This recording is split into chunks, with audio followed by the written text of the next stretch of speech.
I think there's a sense in which we are never one person's to lose. Do you agree? I do now. Not when you were writing the song? No, I was focusing specifically and dramatically on that one person. Yeah. But, I mean, it's been a couple of years since I've written the song, and I'm like, it almost makes more sense to me now than, when I wrote it. Were you surprised by the kind of universality of this song and the fact that, people latch onto it and it means so much to other people, especially given that, like you were saying, you were sat in the room trying to write something else, and then you find yourself just having to write this because your particular situation compels you to write it. Yeah. Are you surprised about the universality, therefore? I honestly am kind of blown away by people's responses to it. This is before I met anyone at Moto or at Plums, and before I had this amazing music community. Yeah. I, was this lonely, sad person who stayed up until 2 a.m. in my tiny Loring Park apartment. And when I first started, going to open mics, this song was still, it didn't have a bridge yet. Ah, okay. So watching people's reaction to it in real time, it helped me kind of finish it and bring it to what it is now. So initially, it didn't have the powerful "You Were Never Mine to Lose" part. It was kind of like a softer, like "You were never mine to lose." So it had the same lyrics, but just not it didn't have the emotions that are conveyed. So as time went on and I became a little bit more confident and saw people's responses and, heard people humming along and singing with me, I was just like, what's happening? Yeah. It's wonderful. Yeah. And also it's nice to have something that people relate to and that, they can find something in it that directly affects them. It's something that they've been through. But it was cool to kind of oomph it up a little bit more in the pre-chorus, because I was like, this is how I actually feel when I sing it. This is how you feel because of the engagement with the audience. Yeah, it made me a little bit more confident, because initially I wouldn't have just walked into a room and be like, bam, here's this really loud pre-chorus and I'm going to sing it confidently. But it's something that I had to work up to because I'm an awkward, terrified person most of the time. Yeah, so, most of us singer-songwriters are. Yeah. As I was playing this over and over and over probably months and months and months, the bridge I put in, because I was like, I want it to be like starting off kind of sad, missing you, getting a little more intense, like, I blame you for all these things. Yeah, in the second and third verse. I'm accepting that this is how it is. You never chose me, not even a little bit. Then I try to resolve it with, I won't hold on to it, not even a little bit. Yeah, absolutely. Just to be like, it's fine, just stop. You got me. For me, a lot of the beauty of the song comes from this sense of like being in a particular moment and things are pretty stable. There's this distinct but repetitive rhythm and repetition of the whole verse as we established. But there's a sense of progressing, and I'm still learning. So you're learning, first of all, that this thing that was desired did not exist in a way. Is that the initial not even a little bit? Yeah. Is that a fair paraphrase or not? The not even a little bit part was, we were very good friends. And I was like, I don't understand why you don't love me back, type of thing, which is not rational. But she's like, you don't even love me, not even a little bit. Like, there's not even a little bit of something there on your end. Yeah. Like, not even just a smidge coming back from your end and it's killing me type of thing. And this is the essence of it, is this like heart being crushed and somebody else's like fingers digging into your heart with their fingernails, and it's just like, ugh. But then also realizing that that's what's happening. I feel like again, I'm still learning, and I'm realizing, like, as songwriters, we learn things about ourselves and about our situations through songwriting. And I feel like, you write the first verse, and there isn't necessarily a sense of like going on a journey. But then as you write the song and as you take the song to these great venues that we have we have a wonderful singer-songwriter community, and you can The sense most supportive, surprisingly supportive. 'Cause Yeah. I feel like a person is like millions of times better than me, and they're like, I really liked your song, and I particularly liked the part where you said this and this, and it's like, yes, exactly. and it's like, it's okay, cool, thank you. It took me a while to kind of accept that, just like, oh, I can come here with things that aren't completely finished or things that I'm not completely confident in, and it'll grow because you'll get feedback, constructive feedback. Yep. Can you recall any specific bits of constructive feedback, or times when another songwriter would say to you, I particularly like this bit? For Dear, I didn't have a bridge for a long time, and the bridge didn't come until probably a year or more after I wrote it, because it didn't, when I wrote it, none of the words rhymed. How did they end up not rhyming, or how did they begin not rhyming? It was kind of a stream of consciousness type of song. Okay. You know, I had just, it's the only song I've written about my actual ex-boyfriend. Yeah. That I was actually in a relationship with. After he and I broke up, there were all of the feels, because we had moved up here together, and we were together from I was 17 to 20 maybe. So it was my only serious relationship that I've ever had, and of course I was just heartbroken, and the only thing that I know how to do is like spill it into a really sad, dramatic song. You really know how to do that. Ugh, I think I feel too much. But for Dear, I just kind of wrote down how I was feeling, and then I just wrote a melody, and I was like, that's the song, that's what it is. Yeah. And I don't have to do anything to it, because it's for me. It's something that I did to make myself feel better, and to kind of turn this ickiness and grossness into something that's prettier and softer. Have something beautiful come of it? Yeah. And so you take that to the open mic, and then Somebody was like, you know, that's great. It feels like it has kind of an abrupt ending, and I think it would really benefit you to maybe throw like a bridge in or some sort of, change it up for a little bit. And I was like, yeah, I'll do that. And then I did, and though the bridge rhymes, I think the bridge is the only part of that song that rhymes, because it was no longer that in the moment stream of consciousness, I'm just getting all of my feels out type of thing. is that all the time spent? Yeah, all the time spent, all the words said, all the things we knew, they linger, they're haunting, everything untrue. Yeah. That is very different, I think, from the rest of the song. How is it different? I think Dear is the closest thing I have to like a story. Like you drove away in your yellow taxi cab, and she's beautiful like I used to be, and it kind of is more of a timeline, like, okay, this person went away, I miss them, I'm sad, this person is probably better than me and I'm really upset, and then what's the difference between falling in love and falling, and I'm just really upset and I've hit the ground. And then it kind of comes to I guess, because again, time has gone by since, I actually wrote everything, and I was like, feeling it. Yeah. The bridge is just kind of like, I realize now that in retrospect, we had a very unhealthy relationship at times, and I'm still very sad, and I still care about this person. Every day of my life, there's something that reminds me of them, but it doesn't have to be a bad thing anymore. But it's just kind of like, everything that we've been through is kind of probably not an actual thing, considering the circumstances of our breakup. So yeah, hence the everything untrue. Yeah. Which relates with the idea of being in love with the idea of someone, as opposed to the real thing. And at the beginning of not even a little bit, waiting for something to happen that isn't going to happen. So there is this recurring untruth. Yeah.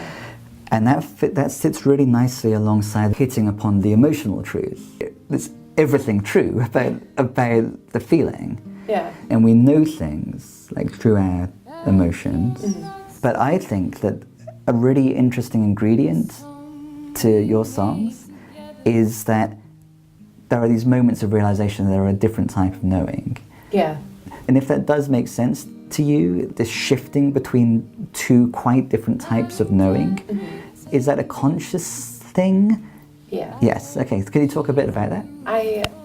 I never wanted to be the stereotypical girl with a guitar who sings sad songs about boys that you love that don't love you back. So I wanted there to be a little, I mean, I don't know if it's working, but I definitely try to have a little bit more of a resolution. Yeah. And in some sense, or at least a realization at some point in the song that's kind of like, oh, you just made me feel so many things, but also I understand that this and this and this, and it's going to be fine. The moments of the different type of knowing, do you arrive at them through the process of songwriting? I think so. When I do start writing a song is what is just something you need to get out immediately. What are you thinking? Yeah. You know, regardless of how I come to that, whether it's like playing guitar for a little bit or playing piano, I'm like, well, how does this make me feel, and what does this remind me of? What do I want to say? What do I want to write about? And my goal eventually is to kind of, I have so much to write about, but I feel like the most comfortable, relatable thing and the easiest thing to kind of, I wouldn't say easiest, but the most overwhelming thing that you want to get out is about, you know, things like this, unrequited love, things that everybody can relate to. With all of these songs, essentially the theme is I'm sad, but I'm okay. Kind of telling a story about feeling something in a moment, but then realizing feelings pass. And, you know, looking back at a couple of the older ones now, it's kind of like, oh yeah, I've learned things since that song. But, you know, every time you sing it, you still feel the things. The musician's curse is you're always you're gonna write a song to get all of the feelings out, to kind of make yourself feel better, but you're gonna sing it all the time and relive it anyway. So, but also relive the realization, which can only be arrived at fully through those feelings. So, do you see your songs on some level, if so, how much, as kind of gifts to others, where you realize, I'm sad, but I'm okay, and then these are songs that, you know, others can inhabit and be more okay, or be okay with being sad, or be okay despite being sad?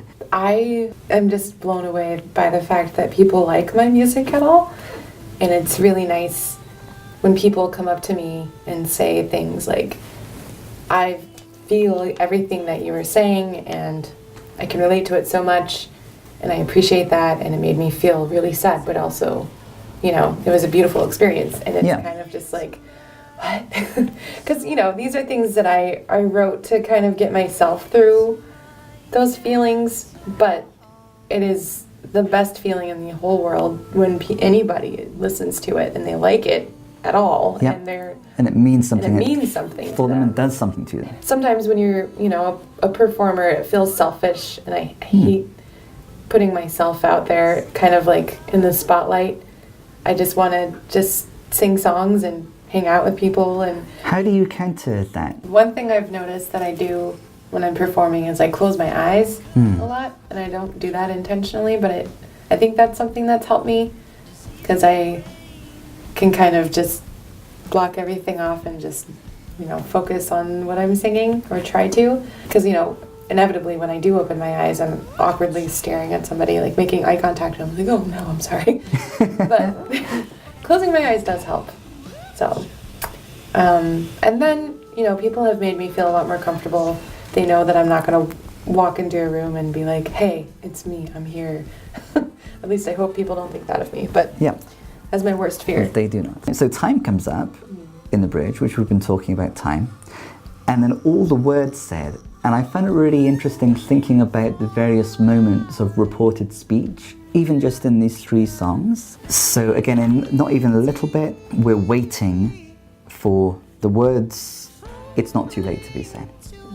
In Dear, I never thought I would say, I'm better off without you. So there is the idea, and it's considered to be true, I'm better off without you, but that's not what's being said. What's being said is that you never thought you'd be in a position where you would be saying that.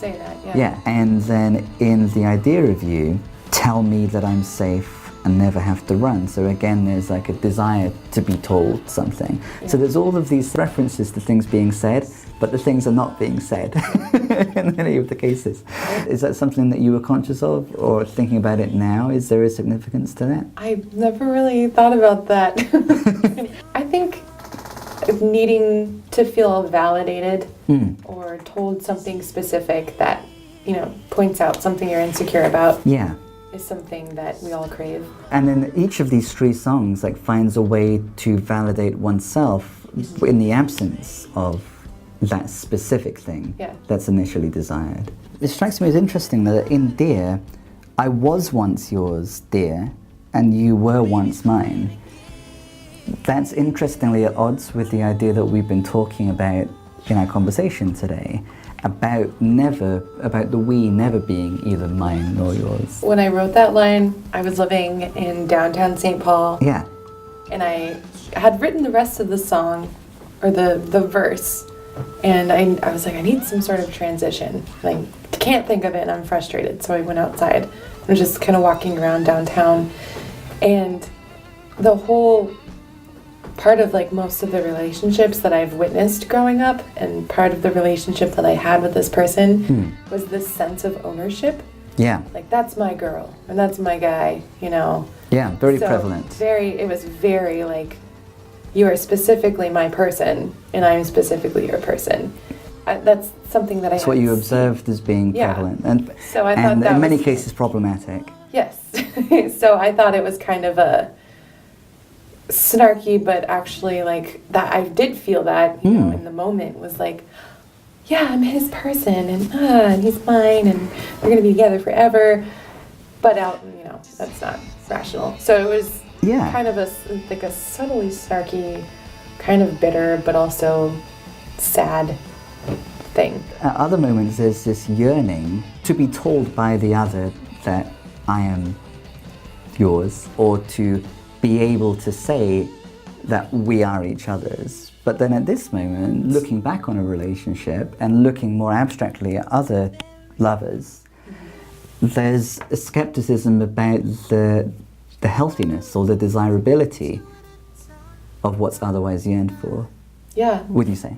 Yeah. Yeah. I'm gonna have to write that down. True or everything untrue, all the words said.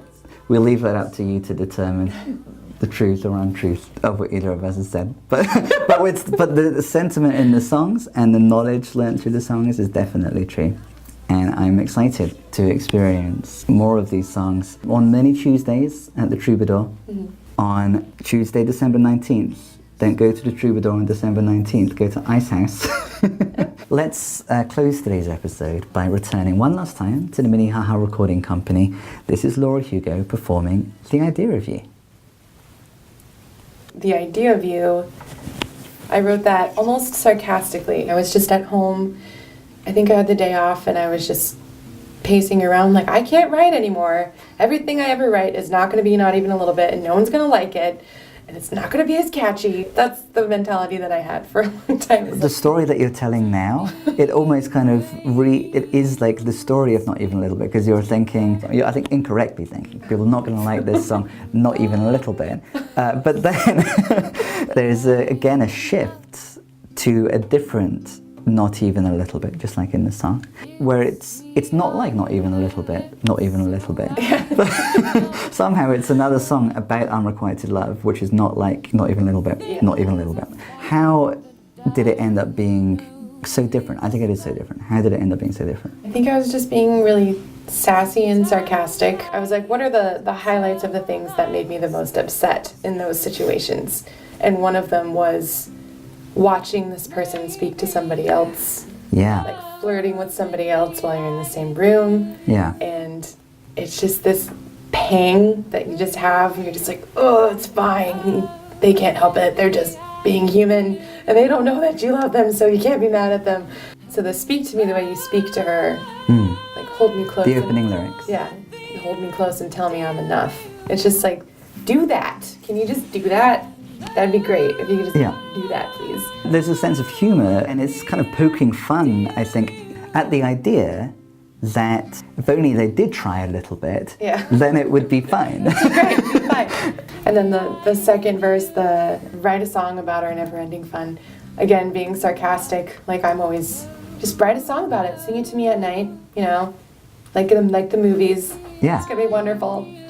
But so it's a song which is like highlighting that many songs have this unreality to them. Yeah. The way in which they present relationships. We go back to the truth of the idea that the we is never one's to lose, because it's this intangible thing. You know, if two people have like a friendship or a romantic relationship or any kind of bond, neither one of them owns that. Yeah. It's like this magical kind of indescribable thing, Existence. which is really scary, therefore. Yep. But I think the idea of you is kind of poking fun at my other songs a little bit, kind of making fun of like, oh, Laura, all you write about is being sad about somebody not loving you back or stupid boy. And I was like, okay, I'll just write another one, I guess. Right? But one which is a bit more tongue-in-cheek Yeah. about that. Yeah. And the way in which it plays with reality and unreality is really interesting, I think. So again, everything untrue. That's the lyric at the end of Dear. Yeah. Here, maybe I'm in love with the idea of you. You know, I'm desiring this fantastical figure that I've invented to say these words to me. Yep. But then, countering that, sometimes I have to tell myself it's true. So sometimes I have to tell myself it's true that my image of you is untrue. That is a serious, interesting paradox, I think, because there is this positive realization, oh, there's this falsity at play here. Do you see what I mean? I do. I think after the experiences with Dear and Not Even a Little Bit, I've learned to try to take a second and stop and think, maybe I don't know this person as well as I think I do. The process of writing those songs have definitely helped me. You've made Laura Hugo. Yeah. You've made yourself. You're finding yourself in the moment of speaking your truth in a way that speaks to others. There's a kind of defiance and a very assertive quality that comes from the place we would least expect it, from like sadness and loneliness. Yeah, I'll take it. Yeah. But we'll take it too. We'll share it.